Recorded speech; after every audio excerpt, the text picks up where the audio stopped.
Buonasera.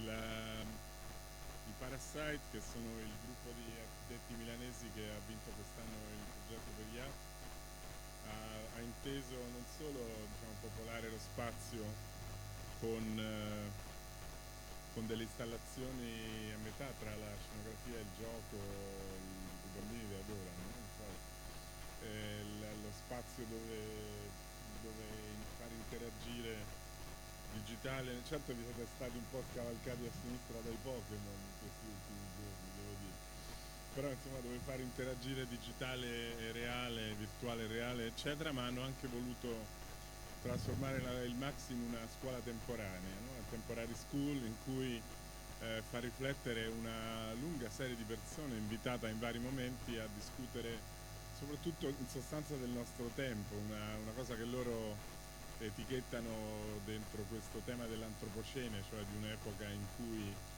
natura, artifici e vite sono interamente condizionate dalla presenza dell'uomo, e per fare questo hanno invitato molte persone che si stanno succedendo in queste nostre piacevoli serate, perché a quest'ora il caldo comincia a rallentare, la situazione migliora e gli speakers si trovano a loro agio nel giardino del Max. Questa sera, per parlare, mi pare, credo soprattutto di come questa cosa si applica ai temi della sostenibilità, dello stare insieme, dell'ambiente. Poi nel Maxi parliamo sempre di sostenibilità con un punto di vista un po' diverso da quello che fanno gli ecologisti, no? La sostenibilità dell'essere, dell'estetica, dello spazio, delle persone, della socialità.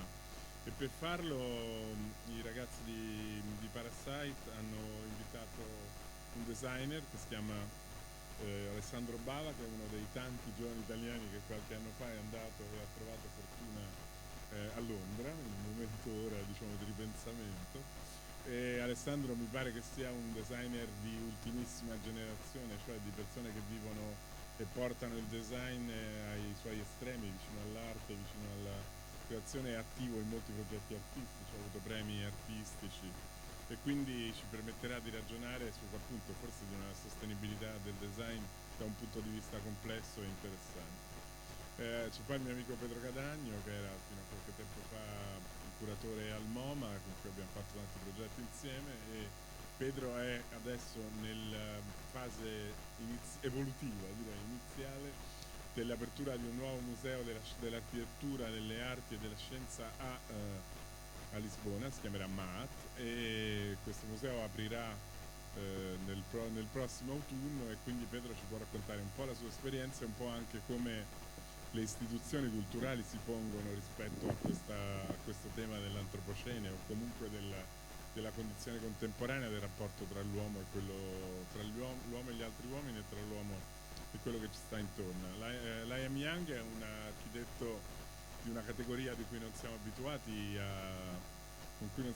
ad avere a che fare in Italia, because we don't have many like you here, even though in this moment we have a show on Super Studio where you can see some interesting use of the media, of the video, which is probably opened up a new track that then was developed, and we're probably leading to where you are now. Liam fa dei progetti appunto a metà tra il video, la costruzione digitale, il movimento, la narrazione, e penso che stasera avete un saggio potente di questo modo di raccontare lo spazio contemporaneo. Credo sia molto coerente con l'impostazione generale di questi talk.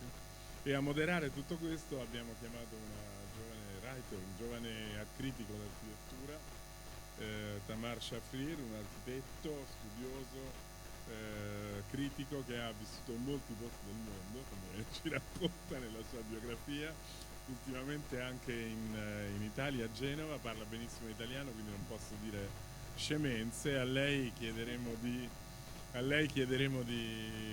chair, no? Di gestire questa discussione cercando di tirarne fuori il meglio. Io ringrazio tutte le persone che sono qui, ringrazio chi ha lavorato per organizzare queste serate, e ringrazio, very thankful to this beautiful series of guests we have tonight. Grazie.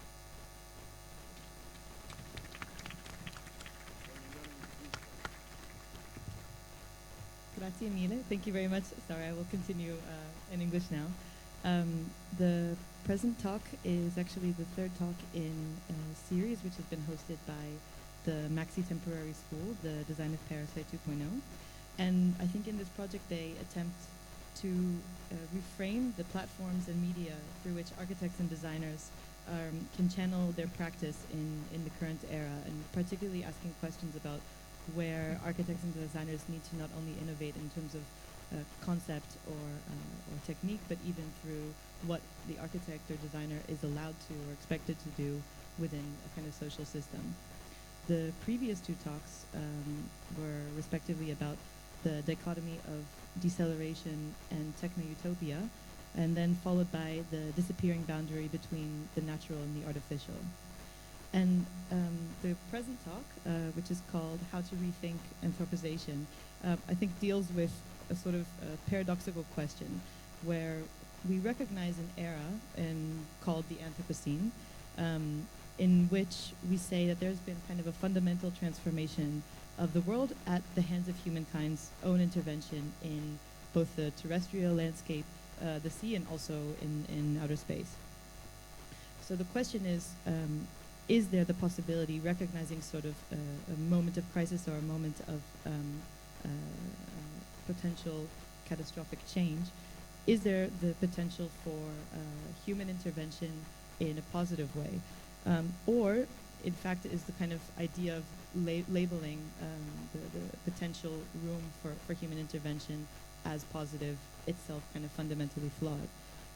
In fact, do we need to rethink the paradigm through which we understand the motives and consequences of our own actions as designers and architects, and fundamentally as cohabitants of the world with not only animals, plants, fungi, microscopic organisms, but also increasingly with further forms of life and artificial intelligence that we ourselves have kind of generated and propagated throughout the world. So we have three very interesting speakers today who I think will speak about this kind of fundamental question of where does the designer intervene, and how is this intervention trying to establish a new logistic or a new logic of the human's role, perhaps in a larger system. So the first speaker will be Alessandro Bava, as previously said, a very talented young architect living in London, also an artist, I should say. He is the director of Bava & Sons design research practice, and founder and editor of EcoCore, an ecology zine. He's probably best known, though, as the co-founder of AIR with Fabrizio Balabo, Octave Perrault, and Luis Ortega Govela. AIR is an art collective whose work focuses on contemporary forms of domesticity. And they have most recently exhibited in the 2016 Berlin Biennale and the 2016 Venice Biennial in the British Pavilion. And I think they are both open to visiting until September? September Berlin and October Venice. So highly encourage you see those if you have a chance. And also Alessandro is the recipient of the 2017 Mach Foundation Scholarship in Los Angeles, the 2015 Serpentine Grant for Emerging Talent, and also a 2015 Graham Foundation Grant. So we are very honored.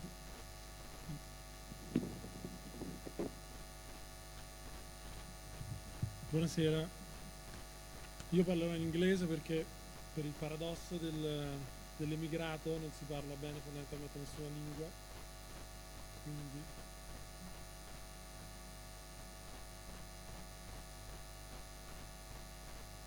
so before I start, I just want to say that it's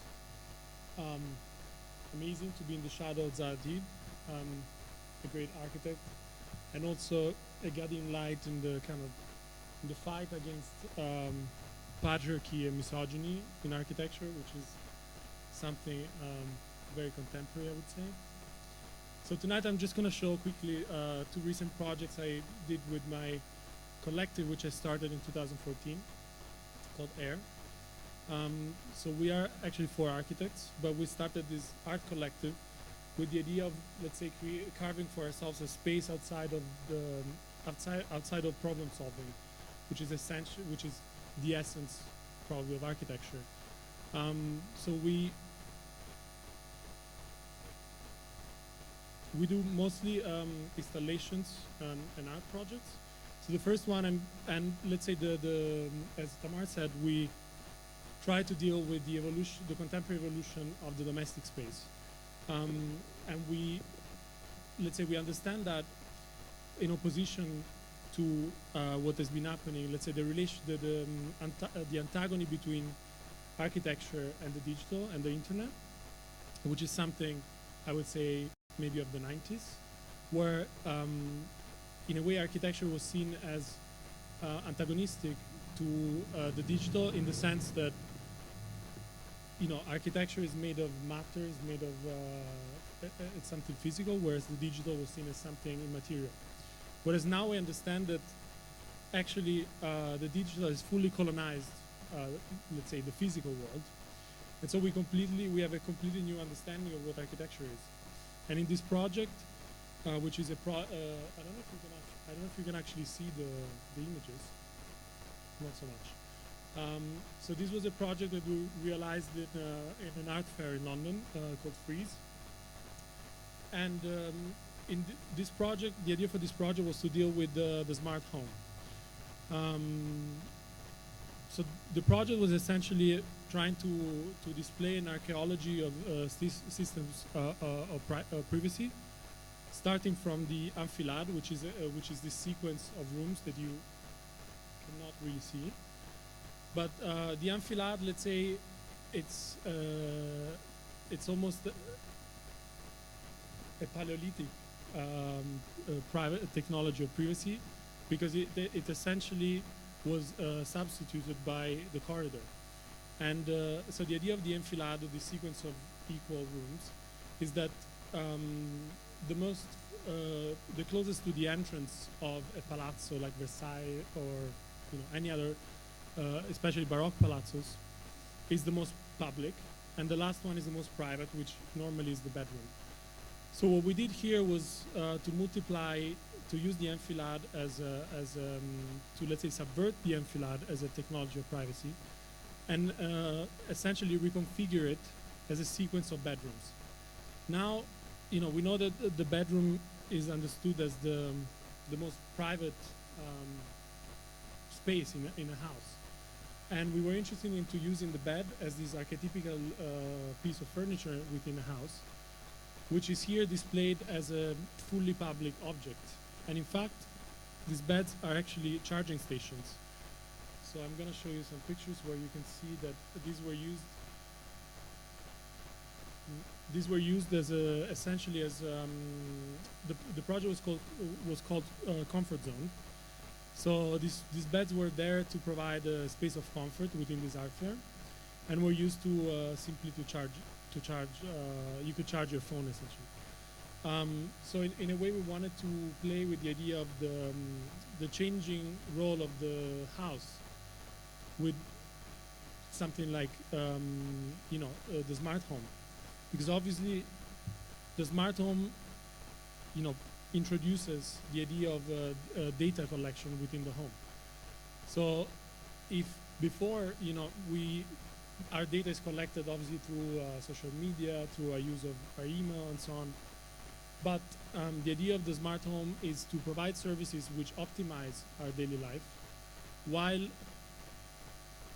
collecting data about our everyday most menial use of space. And many architects recently have, there is basically two approaches to the smart home. There's been people like Rankulas, which basically have a kind of paranoia in a way about the smart home, saying that your fridge is going to start monitoring what if you're eating too much, or if you shouldn't drink too much, or stuff like that. And projects actually like the one with Space Caviar, which is this Faraday cage home, with the idea that in the future, because privacy is obviously an idea of the past, and to keep our privacy in the future, because when the house becomes smart, we will have to build a Faraday cage around our houses to actually be able to reclaim the home as a private space. So there is this approach to this technology which is driven by a certain degree of paranoia. In our case, we try to basically deal with it in a way that tries to problematize the smart home in the way that it affects actually the family, because obviously the home is the place of the family, and let's say the contemporary family has been actively a project of design, and it has been obviously influenced by architecture. And so, you know, the way we understand it, we understand this type of technologies, that we have to, let's say, understand this technology in its relation to the family. But also I want to say another thing. AIR is, as we said before, it's an art collective, and the idea of that, even though we are for architects, the idea for that is to, you know, carve a space of criticality which escapes the idea of the project. So we are our intention is not to make a proposal for how, you know, the home would look in 50 years or whatever, or how to use these technologies, but actually to, in a way, use this technology and queer them and use them to try and understand them in the context of architecture. I'm going to show another more recent project, which is currently being shown the Venice Biennial and the British Pavilion. So we were asked to participate. The show is called Home Economics, and the idea of it is that, I mean, the curatorial idea was that we had to somehow come up with ideas. I mean, there is this idea that the domesticity is in crisis, and you know, we need to kind of think of models for the future and so on, which is an idea that we entirely rejected. We thought that the premise of this pavilion was actually already flawed, because it tried to deal, you know, the idea of architects providing solution for the futures is something that is, as shown, is historical limits. There has been many shows in the 60s, 70s, and so on, dealing with this, let's say, attempt to provide solutions for the future, and they all invariably failed. So our idea was actually to make a critique of that, and to use as a technology which actually emerged in the 60s, which is the one of pneumatic architecture, which is essentially, which was, you know, appeared or like was popular in the 60s as, and we see it also in the show, in a way in the show here at the museum.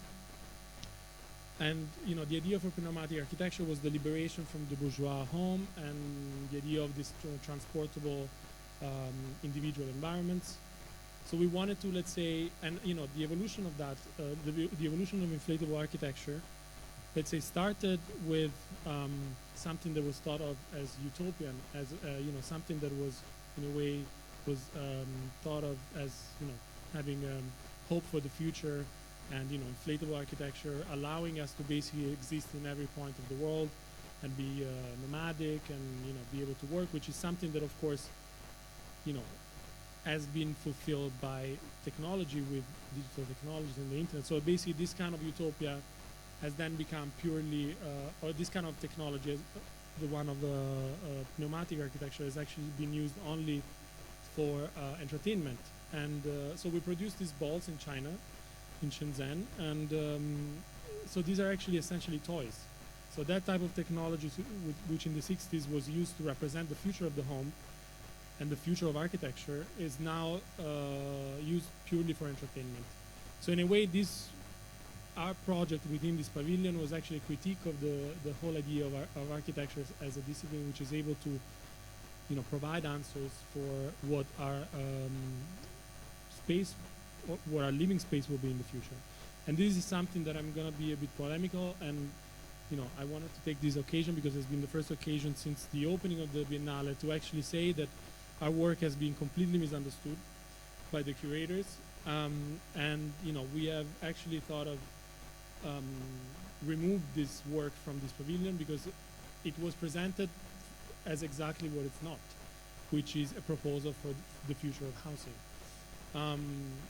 and so essentially these were in a way were a Trojan horse, and we put them there exactly as that to try to undermine the whole idea of this pavilion essentially.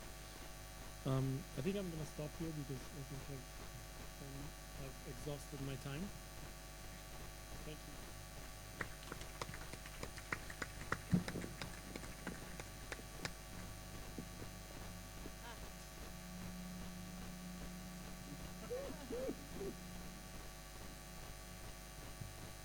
Thank you, Alessandro.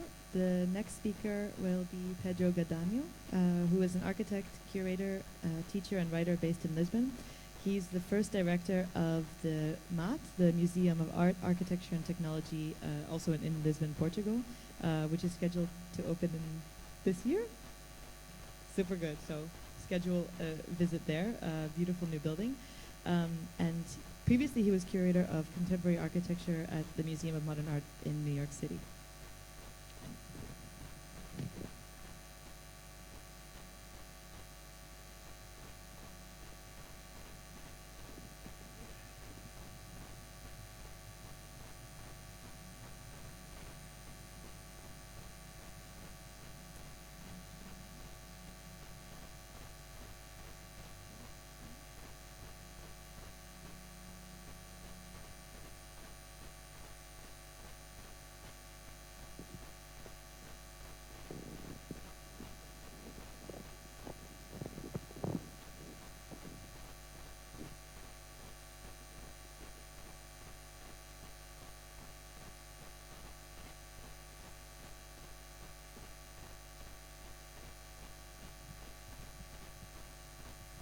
Dunque, buonasera, è un piacere stare qua.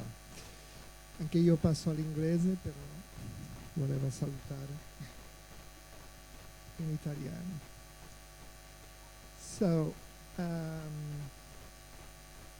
I'm on the other side of Alessandro. I am the curator. So I'm actually talking about practices from other people, while in a way talking about my own practice as a curator. And this is one image I like to use to define that practice of the curator, especially when the curator assumes as his or her role that he should be looking at the future and what is happening, but at the same time is a kind of looking inwardly and looking into a scene that is closed and trying to make sense of what is going around us. So this has been a little bit always the tenet, let's say, of my practice to, in a way, to understand how architectural practices and now maybe art practices are really tackling the problems and the issues with which we deal today in our society. So, of course, this issue of the Anthropocene, which in a way has become a fashionable theoretical approach over the recent years, for me it was never a concern, but in fact some of the work that I was developing, of course, could already be read within that field. Namely, the work that I did with the YAP, the Young Architects Program that we see here. While I was at MoMA, at the Museum of Modern Art in New York, I was actually coordinating this program for 4 years. And so I had the opportunity, in a way, to, of course, participate with others. I mean, Pipo Sciova was also part of the jury, of the international jury that shows works every year. But what for me was interesting as part of this process was to try and bring out some specific issues about these pavilions that we had in the courtyard of the museum, that in New York were firstly understood as a background for a musical event, but that could also drive you to reflect on other issues.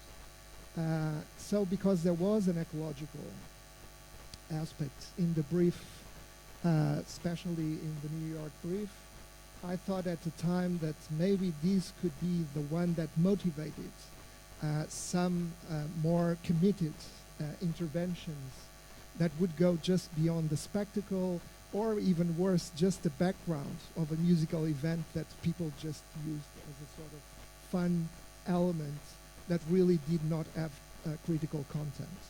So during those juries along these years, we eventually provided a discussion on what should be really be brought out and given the opportunity to be built. And of course there was this double aim or ambition of both having the fun factor there and at the same time a discourse that would go a little behind. And the fun factor here, as you can see, in the first one that we chose while I was there, was the Wendy by HWKN, a New York-based group, which of course defended their project both as a wow factor, something for Instagram, something that people could photograph and be immediately made an image that people could share, and therefore address the need for social media to be working in this context. But at the same time, they had also an approach to the building which was defended as taking the equivalent of the pollution produced by 800 cars every day in New York. So by using these new paint, nanoparticle painting on the surface of these objects, it could actually also be discussed and announced and publicized as something that would have this ecological message. So you could question the attitude, you could question the fact that you're using certain arguments for this kind of advertorial content in architecture, but the fact is this was what the media was catching and discussing, and this made really a strong impact in the context when the project was presented, because everybody was talking about this new material and this idea that through your design you could actually be influencing, even if minimally, you could be influencing the environment around you. So for me this was interesting because in a way it collided aspects of aesthetics with aspects of politics.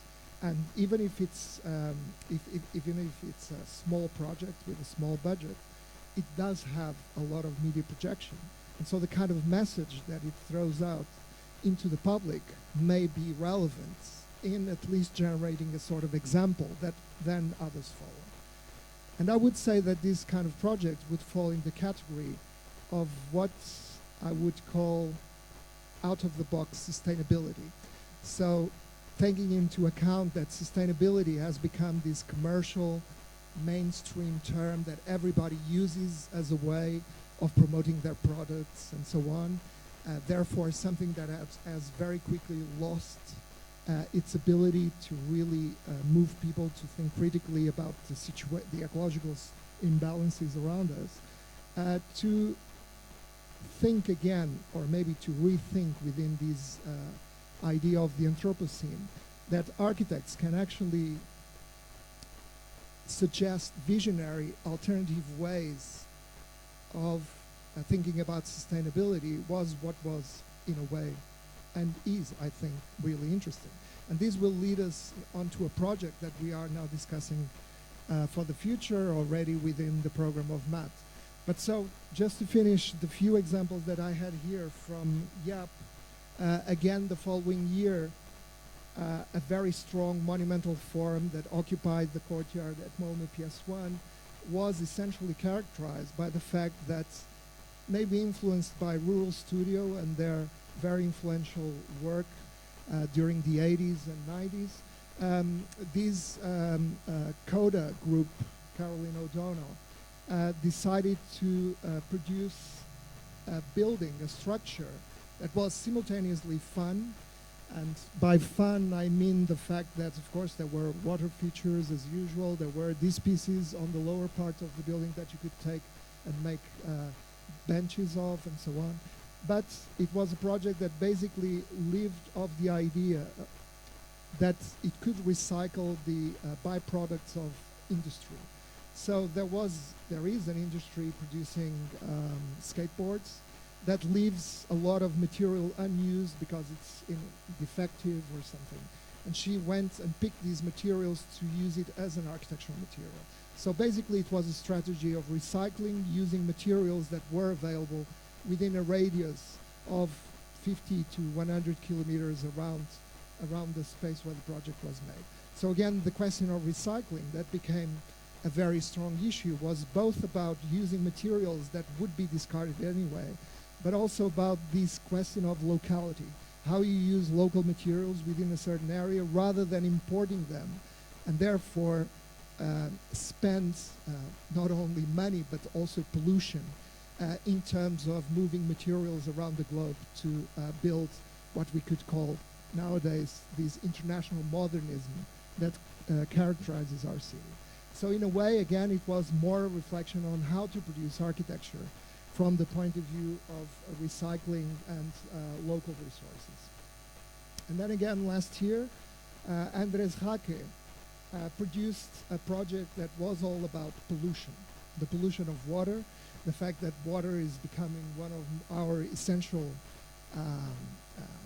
and scarce resources, and the fact that you should make visible to people the fact that water is polluted. And he came out with this very beautiful poetical idea of having this filtering process using these microbes which would turn the color of water once it was pure. So by night it could be seen as glowing. So when it was seen glowing, you would understand that the water that was taken out of the sewage of the New York system had been purified.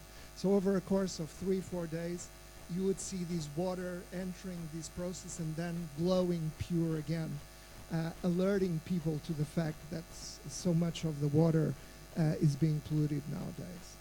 So I think these ideas, as I mentioned earlier, sort of collide aesthetical purposes with fun factors, which are sometimes essential for communication, but also then political messages that are not crossing through a wider public.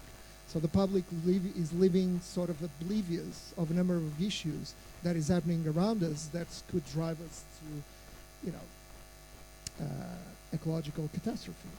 But people are still embracing their ways of life without really criticizing or understanding what is happening around them. Scientists do, but they do have, like many architects, some problems of communication in terms of addressing these issues and making them understandable by many more people. Maybe it's artists in a way that are nowadays the best ones in trying to produce a reflection and then communicate it to a larger audience around us in terms of these and other political issues. So of course, this question of resources, ecological imbalance, could it be connected to the other side of what is happening in our world, which is of course the rise of the megacity and the fact that the population, most of the population in the world is now living in cities, and very fast, in about 20 years already, 75% of the population will be living in cities. So again, this is, of course, one of the aspects of how to rethink the Anthropocene. I mean, since we are occupying the planet, like some say, with concrete, and covering the surface of the planet with concrete, and occupying it with cities and man-made structures, how can we actually deal with those structures in a different way? And so for us at MoMA, again, there was this point in which within the so-called issue series, a series that reflects precisely on the ability of designers to reflect upon larger issues, how could we deal with that aspect? And again, for me, it was a question of understanding how, slums and informal structures are invading and determining urban structures that are becoming more and more unequal. Something that has been portrayed, of course, in science fiction by this extremization of the two fastest growing modes of occupation, of human occupation, which is the private condominium and the slum. And so the fact that the planet is evolving towards those extremes.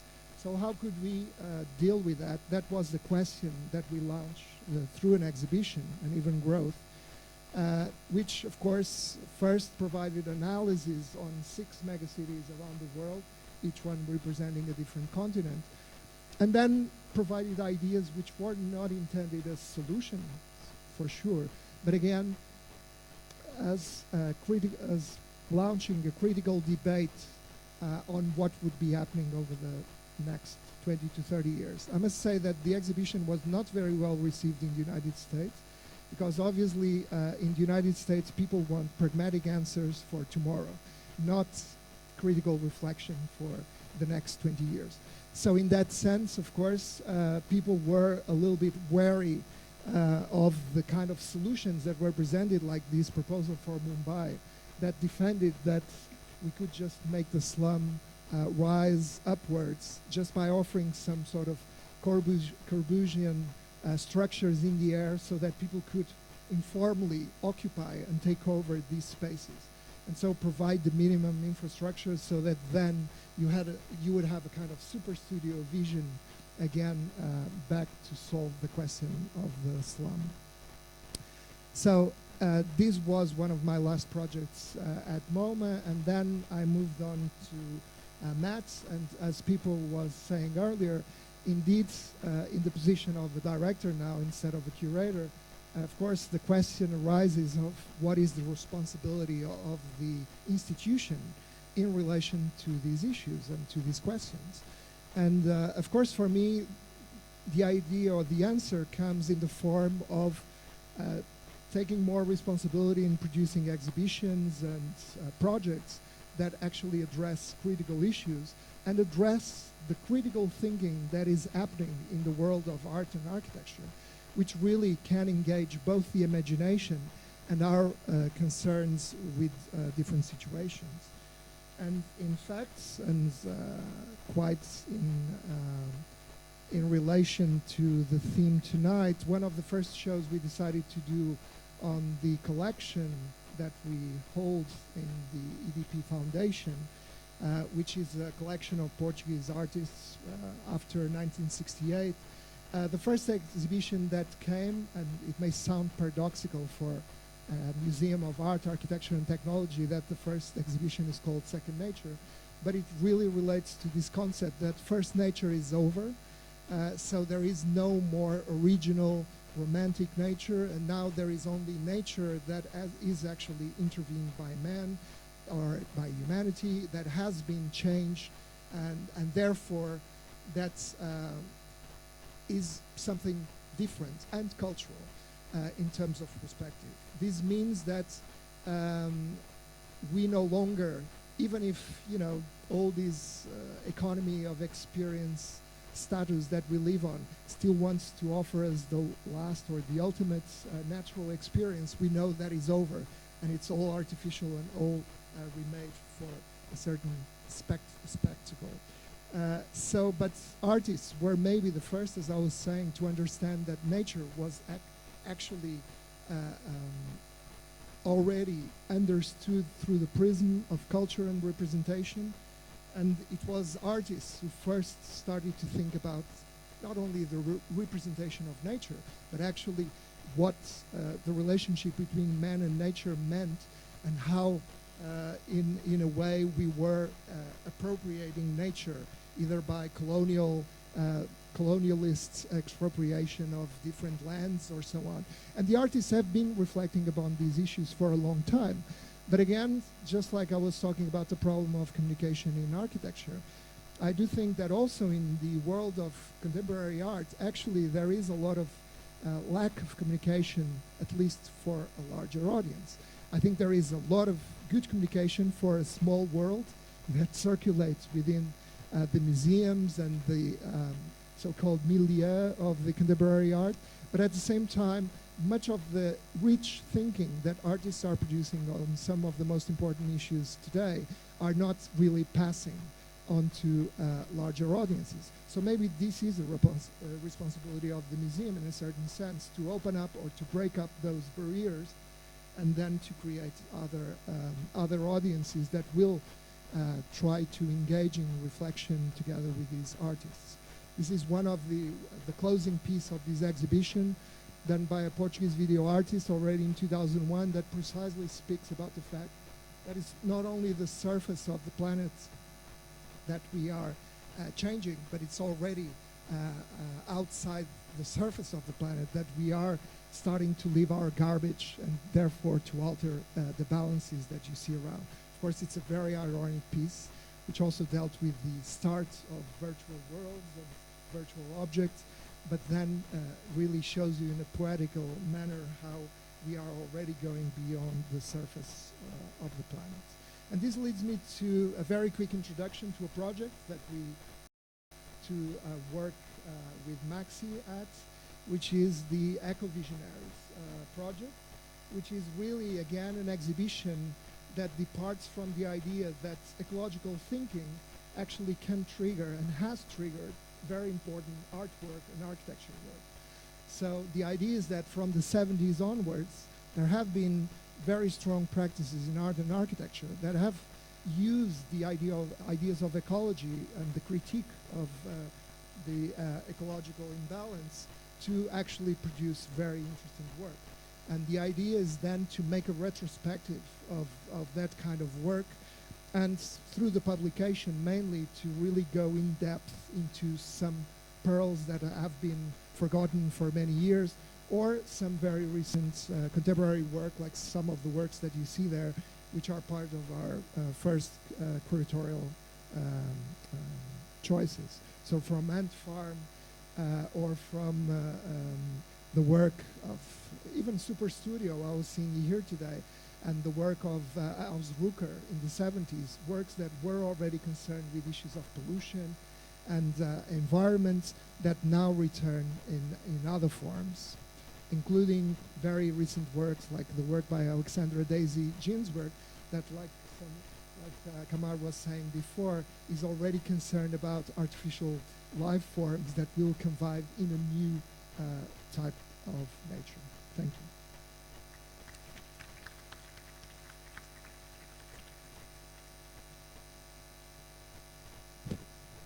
Thank you so much, Pedro. And finally, I'll introduce our last speaker, who is Liam Young. He's an architect who operates between design, fiction, and futures. The founder of the urban think tank Tomorrow Starts Today, and he also runs the nomadic research studio Unknown Fields Division. Young manages his time exploring distant landscapes and prototyping the future worlds he extrapolates from them. And I should also mention he currently runs the MA program in fiction and entertainment at SciArc in Los Angeles.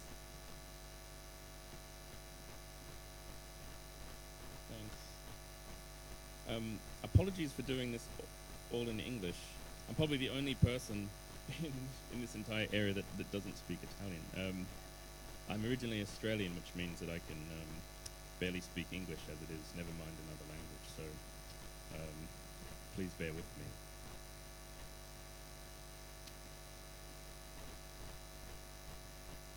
me. What I normally do in these lectures, the storytelling is a big part of my practice, so I like to not do a slideshow of kind of projects that I've done, but I like to tell a story with each lecture.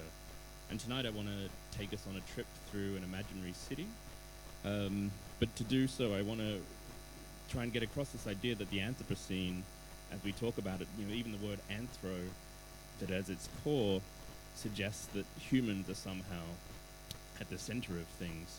I want to talk about the idea that that the Anthropocene is a condition that perhaps humans have very little to do with. It's a condition made for the most part by machines, and perhaps inhabited by those same machines, and that we're in some way passengers traveling through the Anthropocene. So I want to take us on a tour through this imaginary city, a city that we call City Everywhere. And I'm going to do so from the back seat of a driverless taxi. Because in the Anthropocene there is no city or country, no center and periphery as we traditionally define it, but we're interested in this idea that what we've actually produced is this continuous city that's stretched across the planet. So in the Anthropocene, or perhaps what may better be described as the post-Anthropocene, we need to rethink this idea of site, place, or objects, and start to consider everything as kind of a networked entity or a distributed territory, to think about the city not as a singular point on a map, but as a complex system of interconnected people, pieces, and places.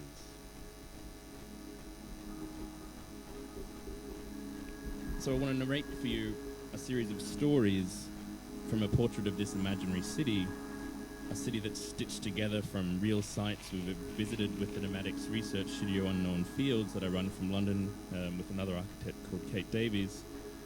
But it's also pieced together from the speculative film projects that I've developed out of these conditions with my urban futures practice, Tomorrow's Thoughts Today.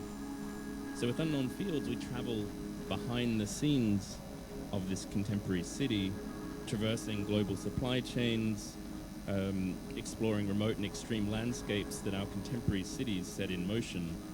And we borrow from techniques from film and fiction and performance to collect and visualize stories, both real and imagined, that explore the implications and possibilities of emerging trends, technologies, or ecological conditions. So here we are in this driverless taxi, and tonight, for the next 10 minutes, the smart city is going to join us and sit beside us. It smells of hard drives and fiber optics and Red Bull.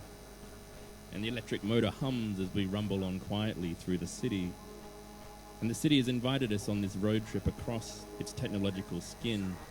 It's looking forward to showing us around, to visit the sites and structures made for and entirely by its machines. Sites of this planetary city where nothing has escaped.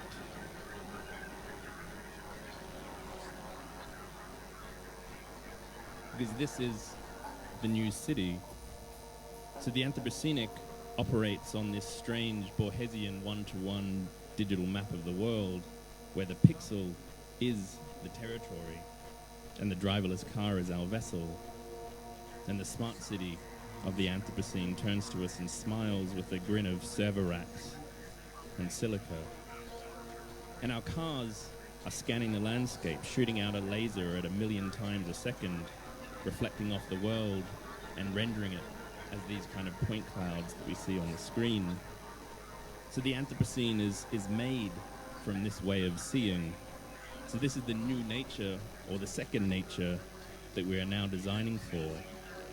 A nature that's no longer based on our own patterns of vision or occupation anymore, but based on the logics of machine vision, where we have been displaced from the center of the Anthropocene. And the first characters we meet here in City Everywhere are the hipsters of the Anthropocene. And we spy them out the window of our taxi. So these are the young ravers of the city who here imagine their fashion cycles to follow the rate of Moore's law, or the latest phone model or software update, rather than a change in natural season. So they adorn themselves in anti-facial recognition makeup. And they've developed new camouflage textiles and a new hoodie that is designed to be invisible to these scanning technologies of City Everywhere. So something like camouflage has always reflected our relationship to nature, and this is a new form of camouflage responsive to our new form of nature. And their iridescent textiles reflect the light of CCTV laser scanners, creating exuberant glitches and distortions in the data set. And as we keep on driving, we see the city's drones drifting above. And in many ways, these are the new inhabitants of this city of technology. So we see the city through the eyes of these drones now. So in machine vision systems, we call a fiducial a marker which is designed for calibration and navigation. And now as the pixel is reshaping our cities, we are seeing the emergence of a new genre of architecture, a kind of fiducial architecture that's designed to be read by the eyes of machines rather than our own vision. And these technologies now define our designs and experiences of the Anthropocene. And the architectures of city everywhere are like green screen studios, where blank geometries and calibration markers define contemporary architectural ornament. And the world becomes a screen lying in wait for the premiere of a million animated movies. So these are these new creatures of the Anthropocene, and they become as ubiquitous as pigeons. So in the city, all the dogs are walked by drones now. Think of the time saving, the city says. And now we see a network of drones monitor the wayward youth of a London council estate. And we watch as a young girl has hacked and decorated her own drone. And she uses it to pass notes to her boyfriend who's trapped in the tower opposite. And like kids in an old-fashioned classroom, they scribble messages with biro on paper, and they ball them up and they stow them away in their drones. So in this near-future city, drones form both agents of state surveillance, but they also become co-opted as the aerial vehicles through which two teens might fall in love.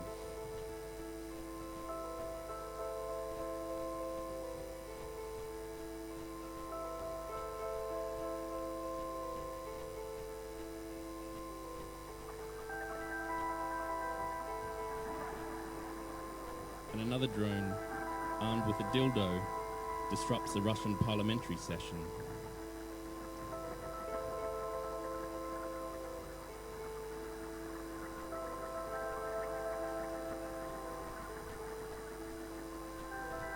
And another zips overhead en route to attack a village in a country half a world away.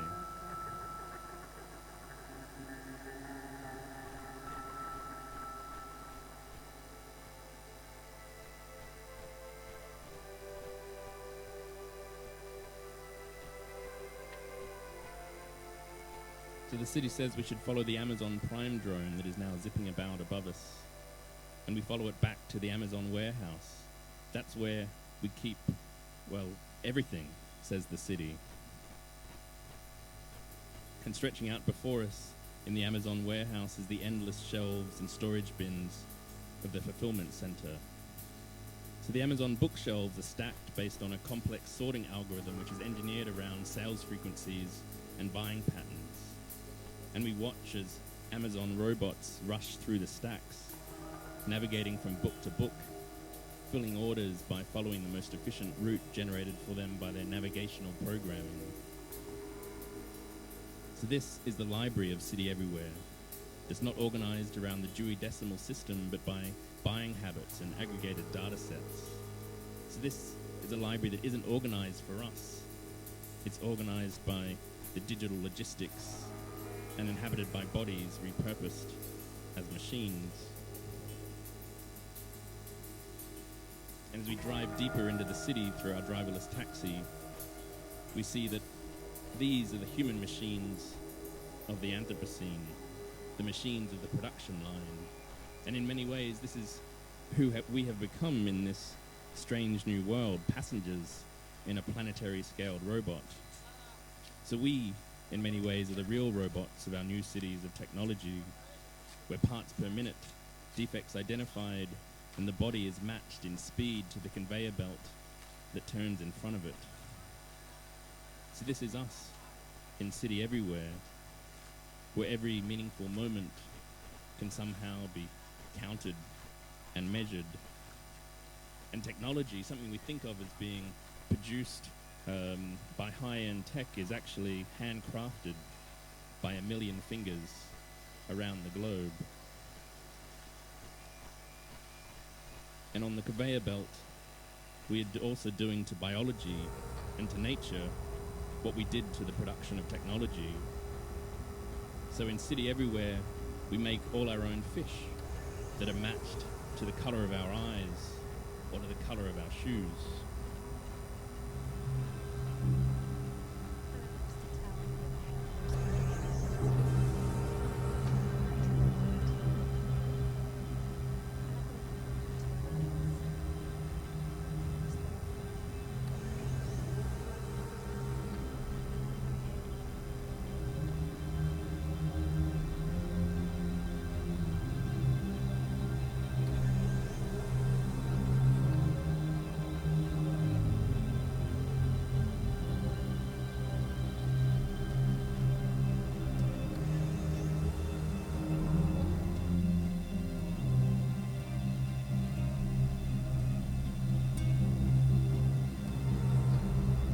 the infrastructures of the digital world have had extraordinary implications on material experience. So these are the architectures behind the screen and beyond the fog of the cloud, the physical outputs of our digital engagement with the world. So we can start to think now in City Everywhere, what does it mean to design within and with these systems? Could we make design decisions based not on how a device might slide into our pocket or make a seamless, beautiful Jonathan Ives aluminium edge, but based on the events that they set in motion across the other side of the world? What would be a new tech aesthetic for the Anthropocene? So now we leave the lights of the city centre behind and drive out into the dust, and we see the rhythms of the human conveyor belt in Madagascar, where 70% of our precious gemstones come from in these illegal gem fields, where it is cheaper to pay 20 men in rice than it is to maintain and fuel a mechanical conveyor belt.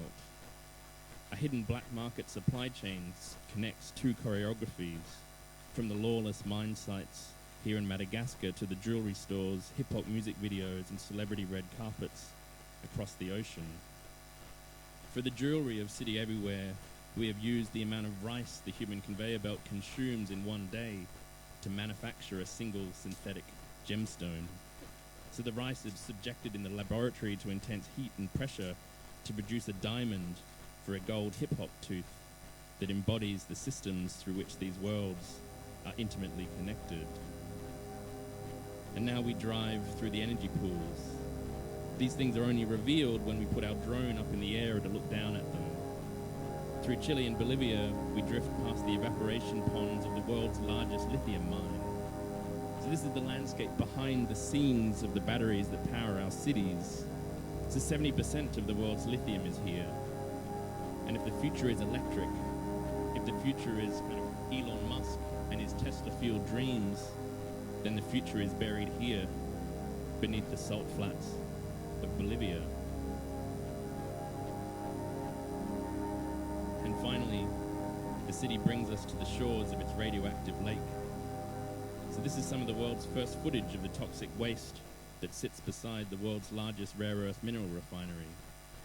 And we take a selfie with our phones and see our reflection in the mirrored screen, because the material to polish the glass of all our devices and to run its software comes from this very lake. So collapsed together in this single luminous surface, we see ourselves and this black earth. So from this black sludge, we have made a vase for the city to thank it for its tour. A set of vases made from the amount of waste created in the production of 3 objects: an iPhone, a MacBook, a Tesla electric car battery. It's a new material aesthetic for the technologies born of the earth. A Ming vase for the City Everywhere generation. And here in the remote grounds of Inner Mongolia, our digital reality begins and ends its life. So as our journey through this City Everywhere comes to an end, it has taken us across the planet through landscapes at the scale of the pixel, affecting landscapes at the scale of the canyon and the continent. So if we understand and can begin to map these systems, then we can begin to reimagine them, designing something like relational objects or designing networks and systems that might deliberately reverberate across multiple sites and times, the idea of designed objects made in everywhere. So we finish in this landscape to meet the creatures that are left out here and hear their bird song, a chorus for the new world for City Everywhere. So here I released 80 canaries into a sealed gallery space, and slowly I increased the levels of CO2 in the gallery in line with predicted increases if the Anthropocene continues without change. It's a kind of an interior as a model of accelerated climate change. And I act as a pollution DJ, and against the rise in CO2, I narrate here the predicted developments of technology or the wonders of possible progress of our new Anthropocenic world. So in City Everywhere, the birds are no longer singing.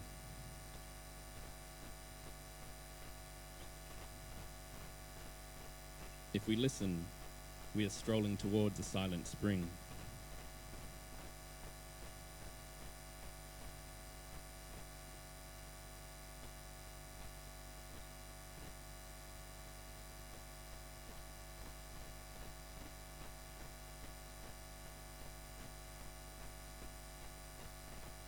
Thanks.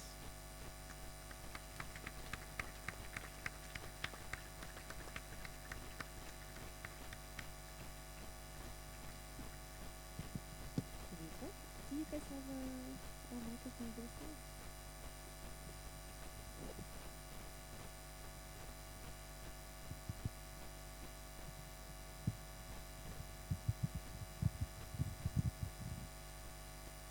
We can share a bit.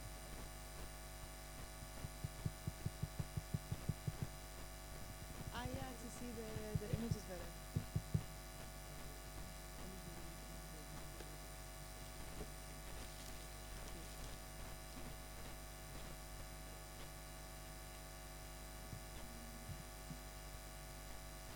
Grazie. Wow, so some incredibly, I think, polarizing and also very unique perspectives from each of the speakers.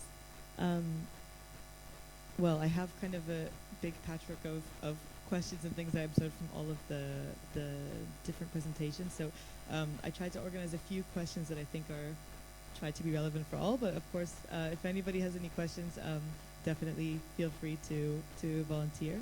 I guess the first question I have, I think it's for everybody, and I think it's something that was a little bit raised in some way by each of you, probably most strongly by Pedro, which was the idea that I think somehow the rise of the moral imperative for sustainability was kind of somehow like the canary in the mine shaft of the recognition of an Anthropocene era. And what I think was sort of interesting and that somehow has been touched upon in all of the presentations is the idea that sustainability seemed to work within two models. One of them would be sort of the kind of radical transformation of materials and technology in order to preserve a social status quo, to maintain a kind of system that without sort of a technical support or material support would be self-destructive within a very, very short time frame. Whereas the other kind of approach to sustainability was about radical transformation actually of social forms and the way we use materials and technology according to, let's say, very known examples, like the idea of reducing material use or of using sustainable technologies that were developed already in the 60s or 70s, if not, hundreds of thousands of years earlier. So I was curious how you guys see, in a way, each of your work, whether it's kind of designs, speculative design, curation, working between those two paradigms, or if you think that your work is actually kind of beyond or tries to sort of even contaminate the idea that there's this spectrum between the two. I don't know who wants to go first. Alessandro. I don't know. I mean, I was thinking about this thing of the Anthropocene, and I mean, I find myself to be actually quite rather superficial when it comes to dealing with this subject in a way. And so the work I presented was, dealing with technology and dealing with let's say, in a way, it's not dealing with ecology in the traditional sense, but it's dealing with, in a similar way, with the speculation of like, how our technology impacts, human ecology. But actually, I also have been doing with the idea that architects should also be artists and publishers. I've actually been doing this ecology thing for the past 5 years. And in that sense, with that one, which is this one, it's called EcoCore. And with that, I've been dealing with the most, in a way, or like my approach to it as an editor was to deal with the most superficial aspect of ecology, which is the one of aesthetics and the way we understand sustainability and ecology through culture. So with that, of course, then I invite people who have a much better idea than I do with how to deal with these things. But for me, it's important. I mean, I believe that that it's not for us as designers and whatever to actually be able to. We're not able to actually deal with these problems, and our approach can only be critical and can only be speculative and can only be narrative, for example, as Liam has shown. But we can't actually approach it in any other way. So in that sense, I feel superficial when it comes to these things. But I think the first of all, I don't think superficial necessarily is bad, but I think what you mentioned in your work about kind of critiquing the way the family is the organizing unit, I think that that is a kind of very political stance, actually, because you could argue that the idea that organizing society around the family has resulted in a lot of the kind of material extravagance or extravagant use of energy, because it's kind of makes sort of a minimum for a certain group of people, which could be totally rethought, except that in our current society, to have 50 people living together in one room is kind of objectionable in some ways, even probably like from like a 1920s mentality of like how should people live in a kind of hygienic sense. It was already sort of disbarred. So I think I understood in this aspect of the family that there was kind of a sort of critique of the social system that's trying to be maintained in a way by saying, okay, we can have a more sustainable house. Then the sustainable house is still preserving the kind of family within it. Absolutely. I mean, this is kind of the biggest problem of sustainability when it comes to architecture, that we only understand it in terms of production and materials, but we don't understand it, for example, from the point of view of the social structures, as you say, like the family, as we understand it currently, is the biggest problem, ecological problem, and we need and for me, like the big, what I said in the beginning, which comes to also us as designers, is to what I said about Zaha Hadid and fighting patriarchy and whatnot, which is something that it's a statement, but it's also something I believe in, because as designers, as architects, we are responsible also for designing our environment, which in turn designs our social forms. So in a way, like that is something that that's something that we can impact in a way. Pedro, do you think like in the eco-visionaries, do you try to sort of reframe the understanding of sustainability from this more like its initial phase or its first cycle within the architecture discourse? Well, yes, I think it's the themes that we are interested in have always been there, but the question is if you give it more focus or less. I think the role of the imagination within the architectural or design disciplines, I think it's very important, and it's more important now than ever. As the practice becomes more mainstream and more aligned with just providing these sort of technical service in a totally critical way. I mean, most of the profession is now just going along whatever is dictated by commercial structures and so on. So the resistance that has to come from alternative practices is very important for me, because in a way it's the only way of creating some sort of movement that goes against the grain of something that could become very easily fascistic, and with the rise of populism in Europe and so on, that could align also with political tendencies. So in a way, I think it's important to show how those practices, even if they were utopian at a certain moment, if you're looking back historically, they are important because even if they were not accomplished, they still retain a number of ideas that could be reactivated as we have the technology and the means to sort of deal with those. And this is why I think it's interesting to look back to certain ideas. But I think even if we have always questions and doubts, very reasonable doubts about the impact of our actions as designers, I think we do have a very rich thinking going on, both in the field of art and the field of architecture. And the problem is sometimes that it's not coming out into the world so much. I mean, it's retained in a certain circle, in certain discussions, and it's not going out so much as it should, because I think it's very rich.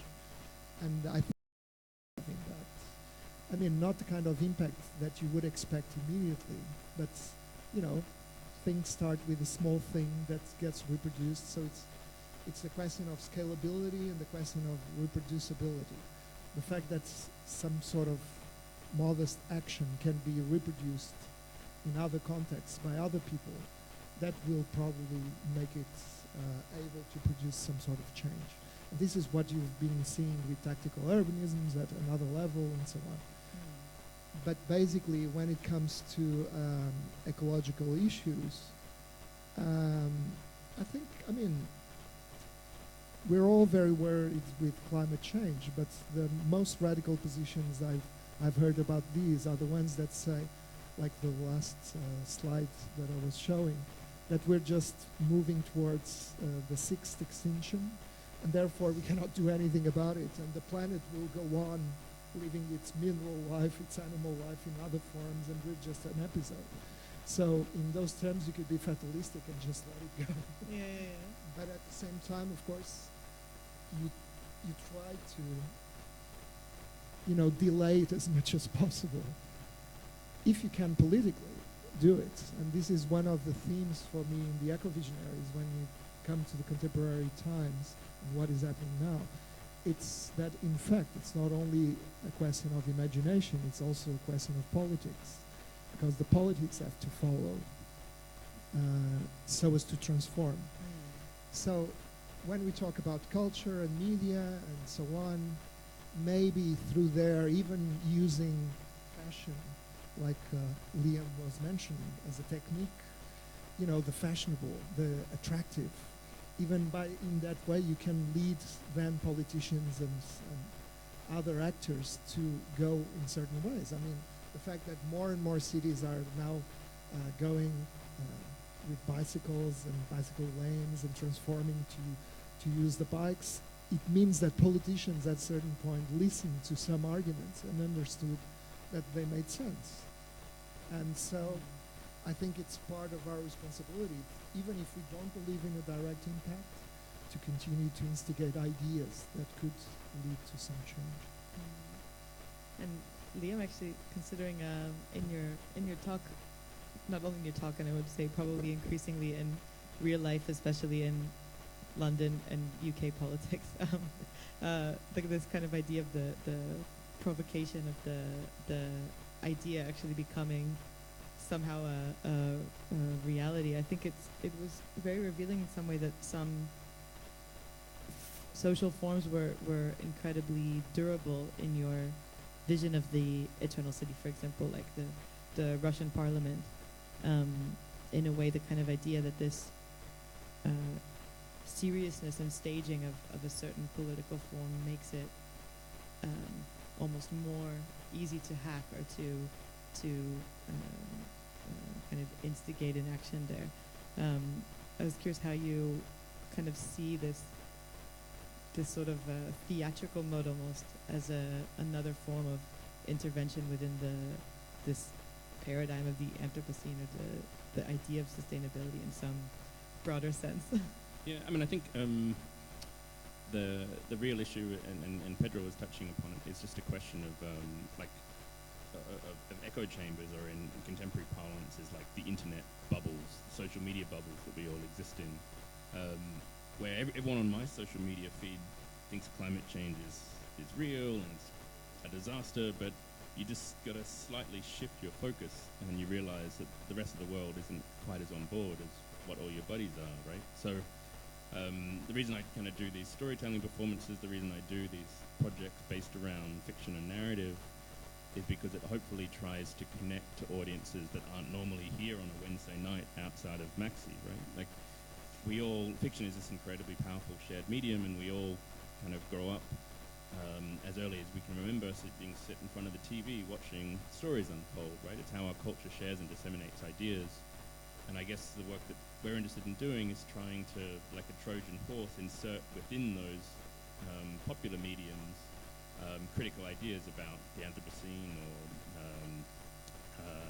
impending new models of urbanism or ecology, right? In the hope that more people see it, that architects and designers have so little scope over the built world. What we try and do is enable, through these speculative projects, a much more active and engaged public to start to make decisions about their own futures in the hope that they might make more preferable choices. And that's particularly true in the context of new technologies, right? Like we sit and wait for the iPhone 7 to come out, and what's it going to have? Is it going to have an earphone jack? What services are Apple going to invent for me to buy into? We're very uncritical about all of these things that are so radically changing our world. And I think that if we become more informed consumers of these things, more active agents in deciding what futures we want to have companies be making and producing for us, then I think that's in some way going to get us closer to some model that we might describe as sustainable. But we're only given very particular media narratives to buy into, right? Like we went to, our most recent expedition was to the lithium triangle, Bolivia, Chile, and Argentina, which has literally 70% of the world's lithium, right? So when we talk about green energy, when Elon Musk stands up and says, I've designed a battery for the house, in 20 years we're going to be 100% solar, he doesn't talk about the fact that in order for that reality to come true, in order to make all those batteries, he literally has to buy Bolivia and dig it up, and then ship it to Korea, and then send it back in order to sell it as his battery, right? So, and that's probably better than digging up the tar sands, but it's more complex than green energy's going to solve all of our problems, right? The Black Lake that we found in Inner Mongolia, the largest producer of that radioactive waste is actually the rare earth magnet industry, which provides all the magnets for wind turbines. So again, what we talk about as being green energy actually ends in that lake, in the middle of this town, surrounded by this cancer cluster. So, and again, it's just include that as part of the discussion, to somehow acknowledge these complexities and then figure out a way of designing with them. Because even sustainability is a very narrow and damaging rhetoric. It's just as narrow as the fossil fuel rhetoric. And what we need to be doing is finding ways of engaging with the complexities of these systems that we're now all fundamentally wrapped up within. And we use storytelling or fiction as a way to cut through that complexity and kind of presenting it to audiences. But I'm curious as well how, in a way, maybe narrative itself is actually another form of like fundamentally human technologies, in the sense that it seems, I think, if you look in some of the ways that design and architecture have operated, especially in the way that we digest it now, like it was funny actually that you mentioned like this Wendy was for Instagram, because I was thinking, but was Instagram even invented at that moment actually? But in some way it's so easy to, it had just been invented, so it's so easy to kind of retroactively understand architecture from that perspective and to kind of shape it in a new way. I guess there's kind of this classic cycle of like a utopian vision followed by sort of this kind of often coinciding with like fascism or socialism, sort of mass implementation of a kind of provocative idea, and then eventually kind of that turning into maybe like a decadent phase, followed by kind of consciously critical or kind of reflective interventions. Do you guys see kind of individually do you think that sort of narrative is still relevant for the way architecture and design operate now? Do you think it's kind of the almost kind of underpinning logic of the Anthropocene in terms of human understanding of where the consequences of our actions take us? This kind of idea of like the transformation from utopia to reality to a kind of decadent phase, and then to the era of kind of self critique or also kind of artistic interpretation.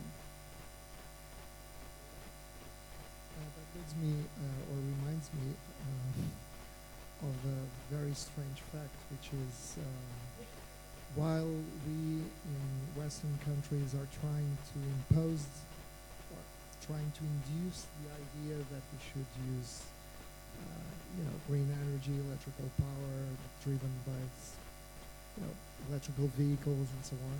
In China, the government just decreed that it should all change in 2 years. And so when I was there in Shenzhen 2 years ago, I noticed that every motorbike was run on was electric, and that was like in 1 year everybody changed, because of course it's a dictatorship, so it can determine also those kinds of responses much more effectively than in other kinds. But of course we do cherish democracy, and we believe that through these other modes of consumption we would arrive at the right answer.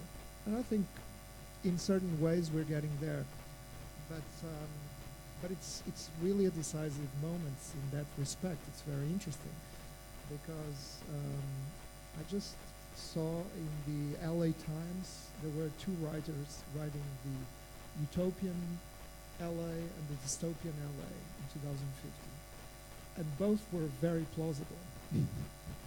Both were entirely possible, but they were totally the opposites, and it all depended on political action taken now.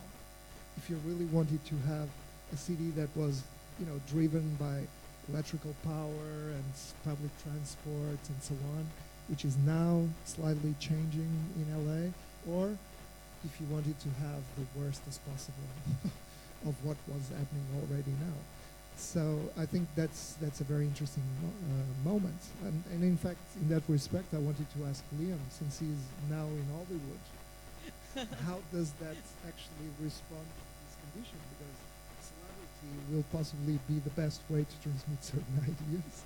And then also the industry of film, of course, it's very strong in transmitting a lot of ideas.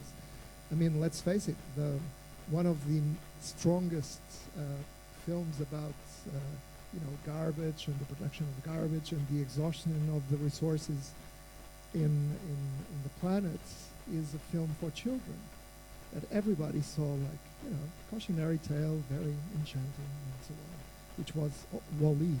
And so basically those messages have already been passing on to larger audiences, but they seem yet to be resistant to the message. Yeah. I mean, I do another performance called Kim Kardashian and the Dark Side of the Screen, because I think that Kim Kardashian, or particularly Kanye West, I've said before, is, I think, one of the most pivotal figures of contemporary architecture. At least he has the scope to affect more change in the architectural discipline than any single architect might have, because he carries so much weight, right? I can never remember the anecdote, but the most the architectural book that sold the most copies in all of human history. This is the pinnacle of our profession. I can never remember what the name of the book is, but it still has sold less copies than there are people watching an infomercial at 3 a.m. on a Wednesday night for a thigh blaster exercise piece of equipment, right? Like, this is the scale at which we need to be operating. I do think that contemporary network technologies potentially enable a kind of a collective action, that the scale of these issues that we're talking about actually demand. So I think that's one of the grand projects. I mean, that's why I set up this thing in LA to seed Hollywood with a critical agenda about the future of cities, rather than just kind of mindless entertainment. Because I do think that this is the way that these things operate. Because in the context of your question about utopias or dystopias, these kind of imaginary worlds or the science fictional worlds have never been about prediction at all, right? They're all about prediction has just been the side effect of science fiction. Sometimes it happened to get it right. The role of these utopian projects are about presenting an alternative world to enact a particular change in mindset in the present. 1984 is not about 1984 at all. It's about 1948, the time in which it was written, and it was a wake-up call to say, stop doing these things, otherwise this is where we're going to end up. And that's why I think that the power of the speculative project, which has always been present in architecture, it just makes more sense at different times than others, and it makes sense again, because I think it has the capacity to enact and start to set in motion a cultural change, which is really what is required to deal with the scale of these issues we're talking about. No single regulation on passive ventilation or material specification is going to deal with the problems that we've created for ourselves. It requires a cultural shift, a paradigm change, and I think that comes from different mediums, and particularly popular culture is a really powerful one.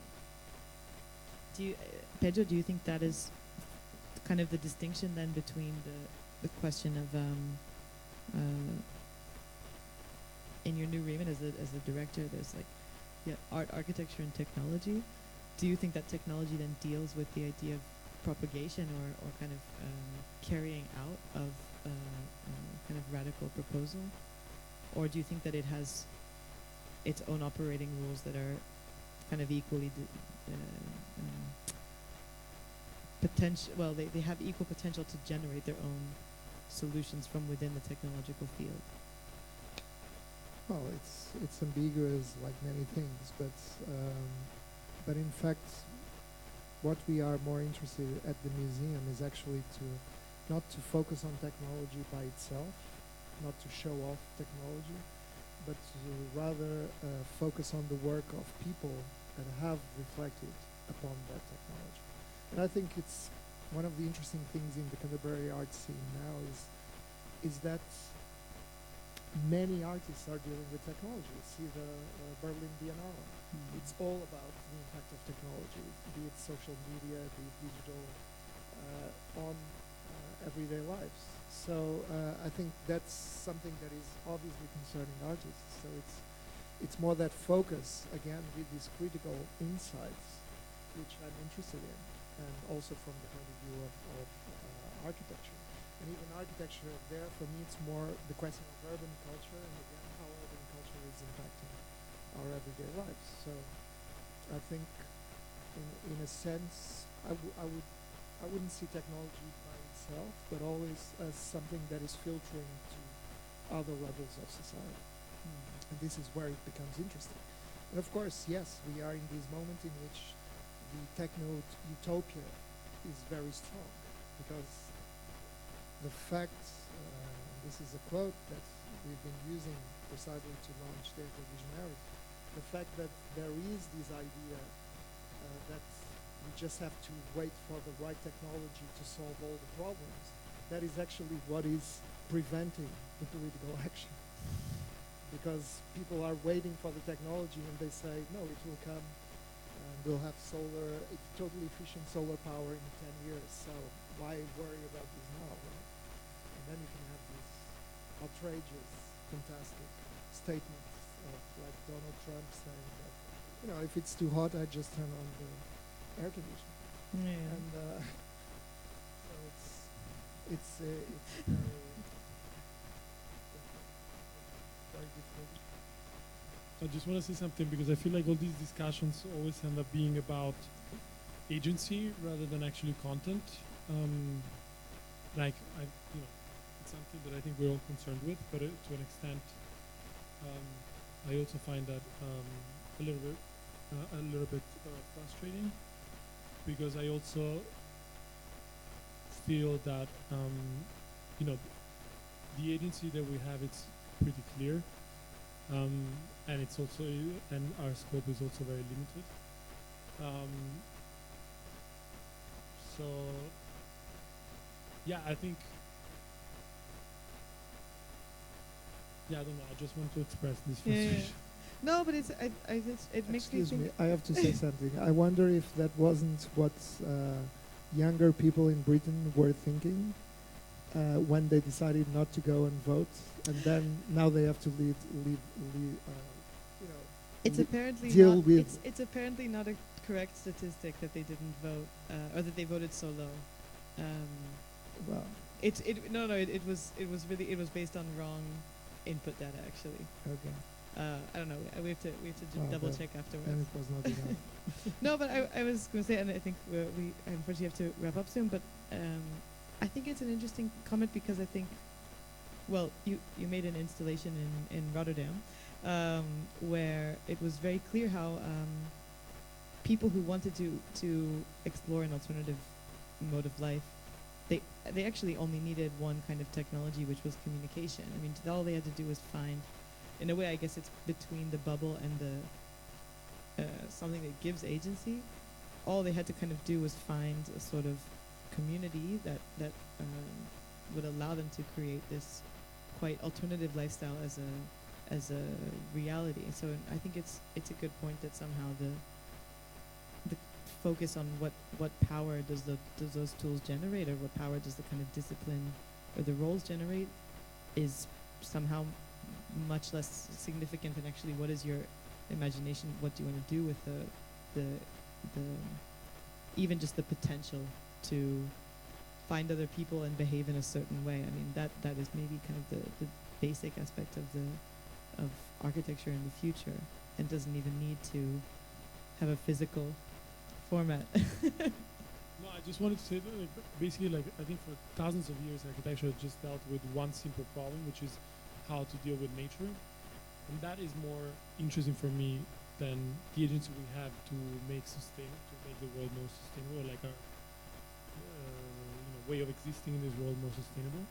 I think what I'm interested in, maybe it's more this, like how, which is the age-old question of how we exist in this world from the point of view of how we inhabit it, and from the point of view of how we understand nature. And I think that is the question answered for me in terms of nature, in terms of agency, because architecture has always been about understanding nature, dealing with nature, and this is the current, our current relationship with nature is obviously very problematic, and we keep dealing with this, trying to understand what it is and trying to deal with it. So speaking of the problem of how to deal with nature, there will be a screening of a film later, The Revenant, in which one man kind of struggles very intensely with his natural environment. The film is part of a series of selections curated by Rossella Farinotti, and I want to thank all of our speakers, and thank you, of course, to Parasite, to Eugenio, who is here, and also to Stefano and Luca, who made such a beautiful installation and invited such a incredibly fascinating group of people. And thank you to MAXXI and to Zaha. Thank you.